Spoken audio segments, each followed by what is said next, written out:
विद्यार्थी मित्र हो नमस्कार. मी प्राध्यापक विद्याधर पाटील, रयत शिक्षण संस्थेचे दहिवडी कॉलेज, दहिवडी, तालुका मान, जिल्हा Satara. Department of MPC, subject CSAT. आज आपल्यासाठी CSAT पेपर 2015चा त्यामधील गणित आणि बुद्धिमत्ता या प्रश्नांचे स्पष्टीकरण घेऊन येत आहे. तरी तुम्ही आपल्या योग विद्या MPC ट्रिक्स या चॅनलला सबस्क्राईब करा आणि हा व्हिडिओ आवडला तर लाईक करायला आणि शेअर करायलाही विसरू नका. तरी आपण आता सुरू करूया आपल्या पहिल्या प्रश्नाला. प्रश्न पहिला, दिनूचे घर ते शाळा या दरम्यान 23 बस उपलब्ध आहेत. जर घरापासून शाळेपर्यंत वेगवेगळ्या बसने जाऊन परतायचे असेल तर दिनूला किती पद्धतीने ये जा करणे शक्य आहे? तर बघा, हा प्रश्न आहे. दिनूला घरून शाळेत जायचं आहे आणि त्यासाठी किती बस आहेत? 23 बस उपलब्ध आहेत. 23 बस. तर बघा सांगतो, अतिशय सोपा प्रश्न आहे. ज्यावेळेस असा प्रश्न येतो त्यावेळेस बघा सांगतो, इथे तुम्हाला सगळं ते स्पष्टीकरण दिलेलं आहे. जाताना उपलब्ध बसची संख्या 23, येता वेळेस बसने परतायचे म्हणून बसची संख्या 1ने कमी होते, म्हणजे किती बस होतात? 22 बस होतात. तर सांगतो, एकूण बस ये जा करण्याची शक्य पद्धती अतिशय सोपं आहे. बघा, फक्त काय करायचं, यांचा जाताना आणि येतानाच्या बसची गुणाकार करायचा. म्हणजे काय करायचं, 23 गुणिले 22 करायचं. फक्त एवढंच करा. डायरेक्ट फक्त काय करायचं, जी संख्या आहे ते घ्यायची आणि दुसरी संख्या 1ने कमी लिहायची आणि त्यांचा गुणाकार करायचा. जे उत्तर येईल ते काय येईल, ते उत्तर असणार आहे. तर याचं उत्तर काय? 506. पर्याय क्रमांक 2 आहे. ही दुसरं दिलं आहे, दुसऱ्या पद्धतीने काय परम्युटेशन पद्धतीने दिलेलं आहे ते पण सोपं आहे, पण हे सोपं आहे, लक्षात ठेवा. आता प्रश्न क्रमांक पुढला पाहूया आपण.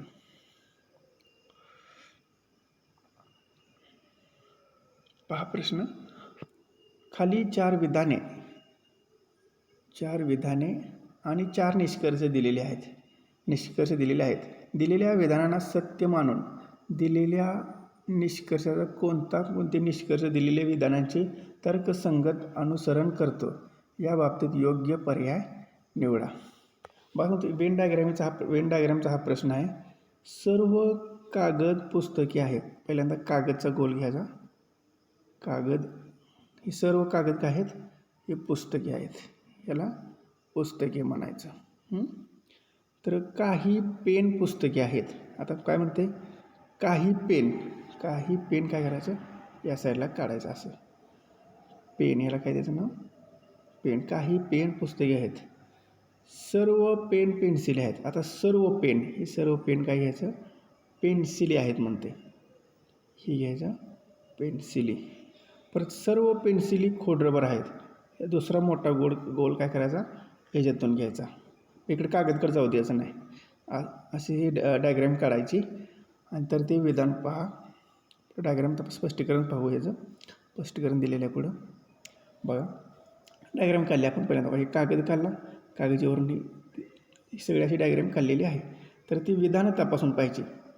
आता विधानं तिकडे गेली. बघा, काही निष्कर्ष बघायचं. निष्कर्ष उत्तर म्हणजे निष्कर्ष निष्कर्ष काय काढता येईल आपल्याला? काही खोडरबर कागद आहेत. आता खोडरबर कुठं आहेत? आता हे खोडरबरचा हे बोला, कागद आहेत का? नाहीत, कारण कागद येत आहे आणि खोडरबर येत आहे. त्यामुळे हे विधान चुकीचं आहे. आता बघा, दुसरा काय निष्कर्ष, काही कागद पेन्सिली आहेत. काही कागद पेन्सिल, कागद येत आहे, पेन्सिल येत आहे, याचा काय संपर्क आहे का? नाही. हे सुद्धा विधान चुकीचं आहे. तिसरं विधान बघा, तिसरा निष्कर्ष, सर्व खोडरबर पेन आहेत. सर्व खोडरबर कुठं आहे? बघा, ही सर्व खोडरबर पेन आहेत म्हणते. हा सुद्धा निष्कर्ष नाही लागत. सर्व खोडरबर पेन आहेत. पेन आत आहे, खोडरबर बाहेर आहे, त्यामुळे हे उलटं झालेलं आहे, चुकीचं बोलतं आहे. तर आता चौथं विधान बघा, काही पेन कागद आहेत. काही पेन कागद आहेत का? नाहीत. काही पेनसुद्धा कागद नाहीत. म्हणजे पर्याय म्हणजे चारही चुकीचे आहेत. तर याचा चौथा पर्याय बघा, 1, 2, 3 आणि 4 सर्वच विधाने अनुसरण करीत नाहीत. हे याचं उत्तर येतं. असे वेन डायग्रामचे प्रश्न असतात. प्रश्न क्रमांक पुढला पहा, 65. प्रश्नचिन्ह ऐवजी ठेवण्यासाठी योग्य प्रतिमा निवडा. अतिशय सोपा प्रश्न आहे बघा, एकदम सोपा प्रश्न आहे. नीट थोडं लक्ष देऊन केलं का तर तुम्हाला एकदम सोपं समजेल. फक्त तू ह्या 2 गोष्टी लक्ष ठेवा, 6 आणि 9 ही पहिलं चौकोन आणि ही दुसरा चौकोन बघा. तर 6 असा आहे, 6 हे काढले असं चिटकून काढले.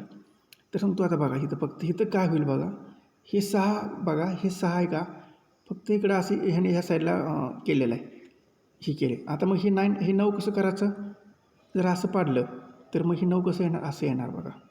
हे 6 जर असं इकडे, हे 6 असं इथं आलं, हे 6 इथं आलं आणि हे 9 जर इथं घ्यायचं म्हणलं तर यांचा संबंध जर असं 9, ज्या ठिकाणी 9 असं आहे ते आपलं उत्तर असणार बघा. ही नाही, ही नाही, ही नाही, तर हे पर्याय क्रमांक 4 हे याचं उत्तर आहे.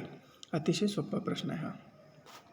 पुढला प्रश्न पहा, मेजवानीसाठी जमलेल्या कुटुंबियांनी दोघात मिळून एक भाताचे भांडे, किती मिळून, दोघात भात, तिघात मिळून एक डाळीचे भांडे, 5 मिळून एक भाजीचे भांडे आणि 6 जणात मिळून एक श्रीखंडचे भांडे, याप्रमाणे 108 भांडी पदार्थ मागवले.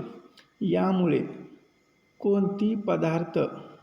कोणताही पदार्थ जास्त झाला व कमी पडला नाही, तर एकूण कुटुंबीय मेजवानीला उपस्थित किती होते. तर किती कुटुंबीय मेजवानीला उपस्थित होते, प्रश्न असा आहे. तर याचं पुढं स्पष्टीकरण पाहूया आपण. बघा इथं स्पष्टीकरण दिले. समजा एकूण कुटुंब मेजवानीला X मानू, किती होते, X आहेत असं मानू. भाताची भांडी बघा किती मिळून आहेत, दोघात मिळून, म्हणजे वर कुटुंब लिहिलं, खाली भागिले 2 लिहिलं. पण डाळीची भांडी 3 कुटुंबात मिळून म्हणजे X भागिले 3.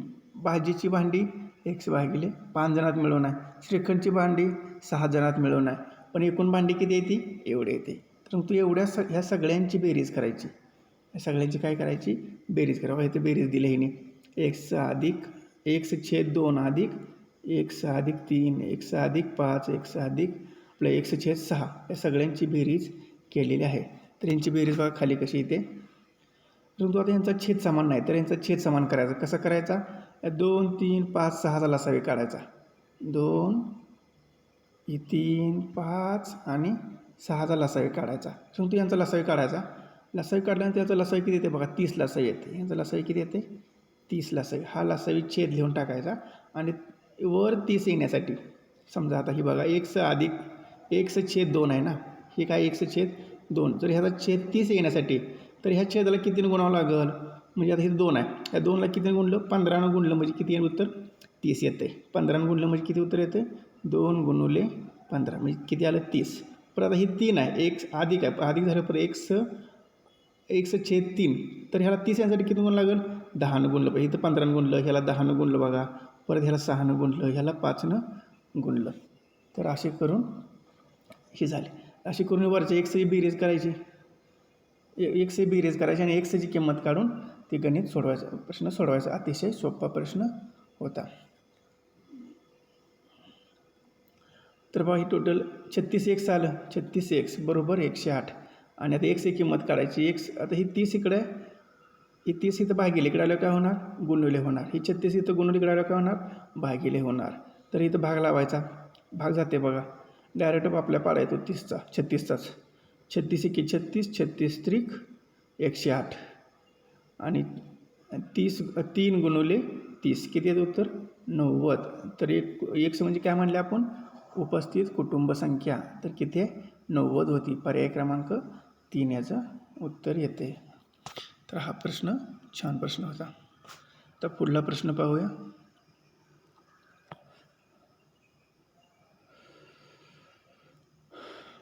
जय गेवच्या वयाच्या तिप्पट आहे. जय लिहायचं बघा, जय गेव. समज जय गेवच्या वयाच्या तिप्पट आहे. जय गेवच्या तिप्पट वयाचा आहे. जय गेवच्या वयाचा तिप्पट आहे. समजा गेवचं X असलं तर याचं किती असणार, 3X असणार. अमनचे वय गेवच्या वयाच्या दुप्पट आहे. दुसरा अमन घ्यायचा, ह्याचं X असल्यामुळे ह्याचं किती येणार, 2X येणार. जय आणि अमनच्या दोघांची वये एकत्र केली. जय आणि अमन यांची बेरीज करा. 3x अधिक 2x दोघांची बेरीज केली की शम्मीच्या वयाची निमपट येते, म्हणजे शम्मीचं वय ह्या दोघांची बेरीज केली तर शम्मीचं निम्म येते. तर मग आपण काय करायचं, ह्या दोघांची बेरीज करून ह्याला 2 न गुणायचं म्हणजे शम्मीचं वय निघतं. तर बघा तसं केलं. जर शम्मीचे वय 70 असेल, जर शम्मीचं वय किती आहे 70 वर्ष आहे असेल, तर गेवपेक्षा मोठ्या असलेल्या गेवपेक्षा मोठे असलेल्या ज्ञानचे जो गेवपेक्षा 2 वर्षांनी मोठा आहे, किती वर्षांनी मोठा आहे गेवपेक्षा, तो 2 वर्षांनी मोठा आहे. म्हणजे काय येणार, जे गेवचं किती आहे x, तर ज्ञानचं किती येणार x अधिक 2 वर्ष एवढे येणार. तर त्यांचे वय किती. तर सांगतो बघा, अति सोपा प्रश्न, अशी मांडणी करून घ्यायची व्यवस्थित. हे प्रश्न वाचून ही मांडणी अतिशय महत्त्वाची आहे. आता या ठिकाणी शम्मीचं वय दिले आपल्याला, शम्मीचं वय दिले किती दिले 70 दिले. बघा शम्मीचं वय किती दिले 70 दिले. आता बघा शम्मीचं वय किती आहे बघा. आता ही 3x आणि 2x किती x झालं 5x आणि ही 2 म्हणजे दुप्पट केलं की झालं 10x. तर 10x बरोबर 70 वर्ष वय आहे. 10x बरोबर किती 70x वय आहे. तर असं आता आपण आता x ची किंमत काढू. 10x बरोबर किती 70, तर 1x बरोबर किती येणार 70 भागिले 10 बरोबर किती येणार 7 वर्ष. x बरोबर किती आलं 7 आलं. तर आता बघा म्हणजे आता x कोणाचं वय आहे, गेवचं 7 वर्ष आलं, आमनचं किती येणार 14 वर्ष, 2x म्हणून याचं किती येणार 7 त्रिक 21 वर्ष जयचं, आणि ज्ञानचं किती येणार x अधिक 2 म्हणजे 7 अधिक 2 किती येणार 9 वर्ष येणार, आणि शम्मीचं किती ह्याने दिले ऑलरेडी 70 वर्ष आहे. तर कोणाचं वय विचारलं आहे, तर गेवचं वय आपल्याला काढायचं आहे. तर गेवचं वय किती येणार आपलं ज्ञानचं वय किती आहे 9 वर्ष. उत्तर किती येणार 9 वर्ष. हे फक्त मांडणी व्यवस्थित जमली पाहिजे, ही महत्त्वाची मांडणी आहे. तर आता प्रश्न पुढला पाहूया आपण.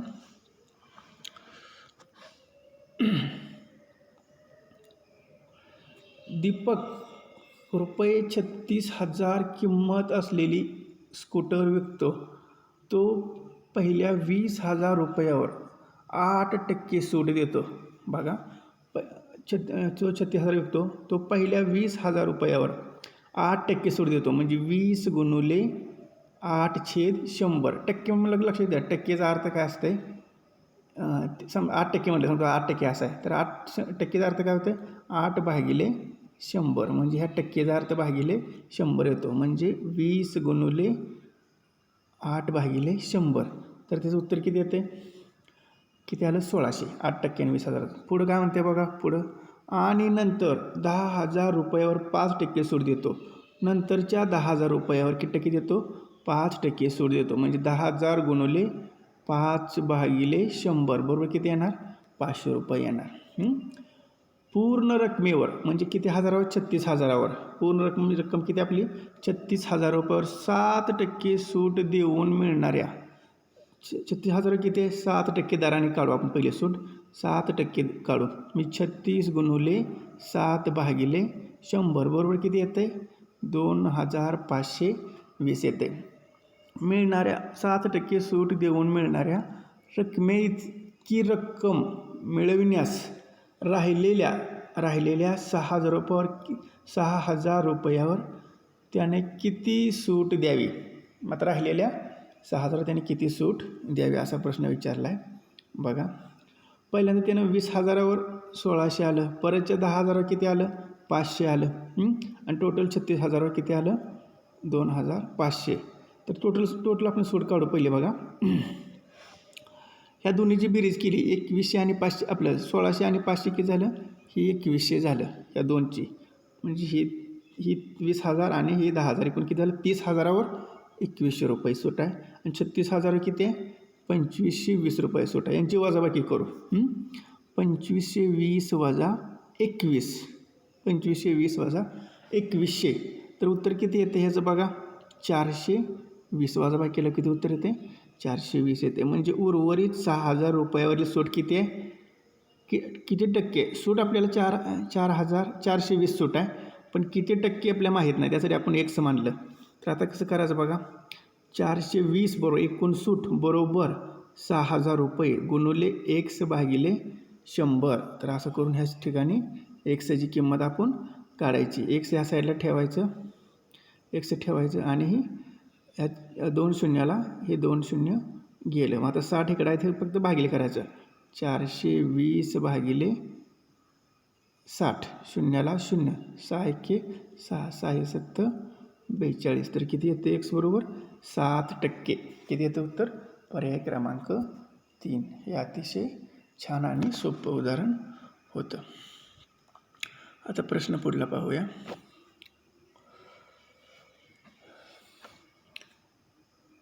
पिशवीत 5 पांढरे, 4 लाल, 6 निळे चेंडू आहेत. या पिशवीतून अनामिकाने 3 चेंडू काढले. बघा किती चेंडू काढले? 3 चेंडू काढले. हे सर्व चेंडू निळे असण्याची संभाव्यता काय विचारले? निळे असण्याची संभाव्यता तयार करणारा पर्याय निवड असं विचारलेलं आहे यांनी.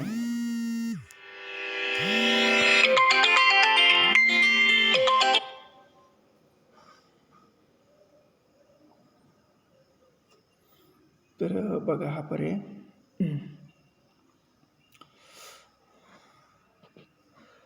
तर बघा प्रश्न आपण पाहतो. तर सदर प्रश्न हा आयोगाने रद्द केलेला आहे. कळलं का? कारण याच्यात उत्तराचे पर्यायच नाही. पण तरी सांगतो आपण हा प्रश्न सोडवू. कळलं? तरी आपण आपलं करेक्ट उत्तर काढू. तर बघा 5 पांढरे, 4 लाल, 6 निळेत. एकूण चेंडू काढा. 5 आणि 4 9 आणि 6 15 चेंडू झाले. किती चेंडू झाले? 15 चेंडू झाले. यापैकी किती चेंडू काढायचे ते सांगतो. यापैकी फक्त 3 चेंडू काढायचे, ती पण निळे काढायचे येतं. एकूण निळे चेंडू किती आहेत बघा 6. म्हणजे 6 पैकी 3 काढायचे आणि 15 पैकी पण 3 काढायचे आहेत. एकूण 15 चेंडू आहेत. बघा दिले बघा. आणि निळे 6 आहेत. आता पुढं सोडू आपण. एकदम सोपा प्रश्न आहे हा. व्यवस्थित सोडू. एकदम शॉर्ट मेथड आहे बघा. एकदम शॉर्टकट आहे.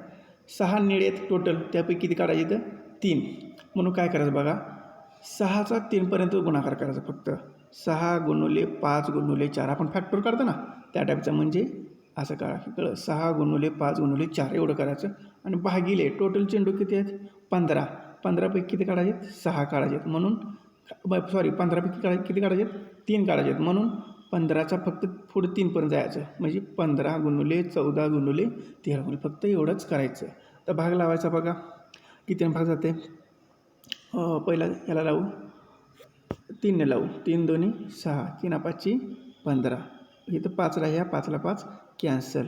बे दोन्ही 4, बे 6, 7 दोन्ही 14, बे 7 14. आता किती राहिलं बघा इथं 2 गुणुले 2 किती आलं इथं 4. आणि हे 7 गुणुले ही 13, 13 7 91. कळलं? तर उत्तर किती येते? 4/91 असं उत्तर येते. तर ह्याच्यामध्ये पर्याय नाही तो. त्यामुळे हा प्रश्न आयोगाने कॅन्सल करण्यात आलेला होता.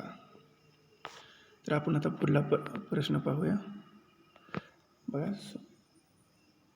तीच प्रश्न आहे मागाचा. रिपीट डबल झालेला आहे. तर आता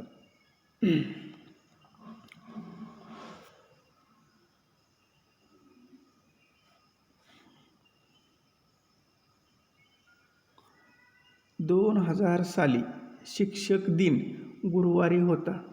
तर 2001 साली प्रजासत्ताक दिन कोणत्या दिवशी होता? 2000 साली शिक्षक दिन कधी असतो बघा आपल्याला माहीत आहे 5 सप्टेंबर. 5 सप्टेंबर 2000 साली 5 सप्टेंबरला शिक्षक दिन कोणावर होता? गुरुवारी होता. तर आता 2000 साली 2001चा प्रजासत्ताक दिन. तर आपल्याला माहीत आहे प्रजासत्ताक दिन कधी असतो? 26 जानेवारीला. कधी असतो? 26 जानेवारीला असतो. तर त्या दिवशीचा वार विचारला आहे. याने दिला 5 सप्टेंबर 2000चा वार गुरुवार आणि 26 जानेवारी 2001चा वार विचारला आहे. तर मग कळलं का?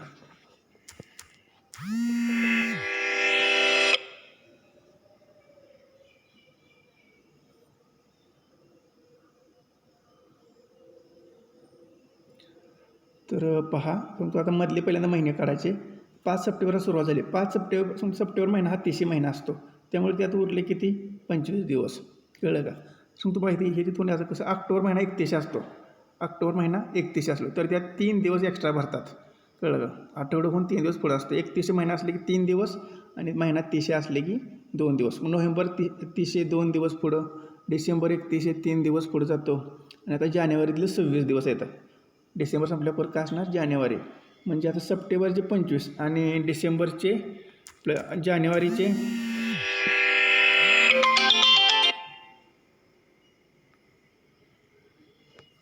जानेवारीचे किती? जानेवारीचे 26 दिवस. सप्टेंबरचे 25 आणि जानेवारीचे 26 दिवस किती होतात? हे 25 आणि 26 किती झाले? 51 दिवस झाले. ऑक्टोबरचे 3 दिवस, डिसेंबरचे 3 दिवस, 6 दिवस आणि नोव्हेंबरचे किती दिवस बघा? हे नोव्हेंबरचे 2 दिवस, हे किती झाले? 8. म्हणजे किती होतात? 51 आणि 8 किती होतात? 59. एकदम शॉर्टकट मेथड आहे ही. 59 भागिले 7. 59 भागिले 7 केलं किती येते? 7 8 56. 56 दिवस गेले. मग राहिले बाकी किती राहिले? तर 3 दिवस. तर गुरुवारपासून फक्त 3 दिवस पुढे ढकलायचे.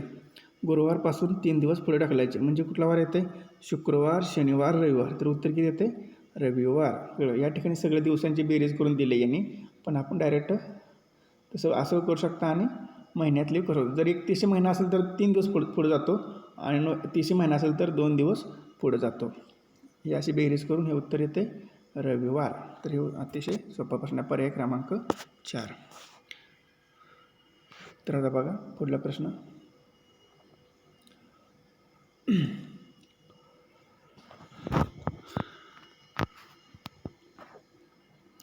तर प्रश्न बघा. तर तो प्रश्न पहा तुम्ही. आता प्रश्न पाठीमागे गेला आहे, टच झाल्यामुळे साईडला स्क्रीनला. तर तो प्रश्न पाठीमागे गेलेला आहे आणि हा प्रश्न इथं सोडून दिला व्यवस्थित.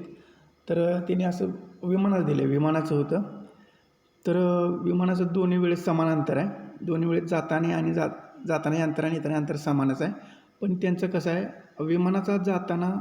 विमानाचा स्पीड आहे 320 स्वतःचा आणि हवेचा वेग आहे 20. समजा मग विमान जर 320 वेगाने निघाले आणि त्या विरुद्ध दिशेने हवा आहे, तर विमानाचा स्पीड कसा होणार आहे? 320 वजा 40 म्हणजे हवेच्या विरुद्धचा वेग त्याचा किती आला? 280. तो हवेच्या विरुद्धचा 280 वेग येतो. तर त्यावेळेस ते अंतर किती? म्हणजे जेवढे अंतर आहे ते 135 मिनटात पार करतं. 280च्या स्पीडनं 135 मिनटात ते अंतर पार करतं, म्हणजे हवेच्या विरुद्ध वेगानं जात असताना. तर आता हवेच्या दिशेने जात असताना बघा, ते विमानाचा वेग किती आहे? 320 आहे आणि हवेचा वेग किती आहे? 40. पण नंतर रिटर्न येते, अंतर तेवढंच आहे. त्यावेळेस विमानाचा वेग किती होते? 360 होते. म्हणजे हवेची बेरीज होते. दिशेने असले की हवेची बेरीज आणि विरुद्ध दिशेने असले की वजाबाकी असते. तर आता आपण काढूया बघा. तर हे अंतर आपल्या तिने विचारले. त्या प्रश्नात काय विचारलं आहे? अंतर आहे. तुम्ही ते प्रश्न पाठीमागे स्लाईड गेल्यामुळे तुम्ही ते प्रश्न वाचा आणि हे पुढे तुम्हाला स्पष्टीकरण दिलेलं आहे. तर आपल्याला ते एकूण अंतर विचारले बघा. अंतरवर आपल्याला माहिती सूत्र काय? वेग गुणुले वेळ हे सूत्र आहे. तर बघा आपलं आता दोन्ही अंतर सारखं असल्यामुळं जाताना आणि येतानाचं, त्यामुळे ते बरोबर घ्यायचं. त्याने फक्त आपल्याला दिले काय दिले? वेग आणि वेळ दिला. वेग किती जाताना? 280 आणि वेळ किती लागते? 135. परत येताना वेग किती आहे? 360. तर वेळ किती लागेल? हे गुणुले करायचं आणि ही एक समान वेळ आपल्याला माहीत नाही म्हणून आपण काय म्हणला? एक मानला. तर बघा तर एक म्हणून इथे वेळ काढायचा.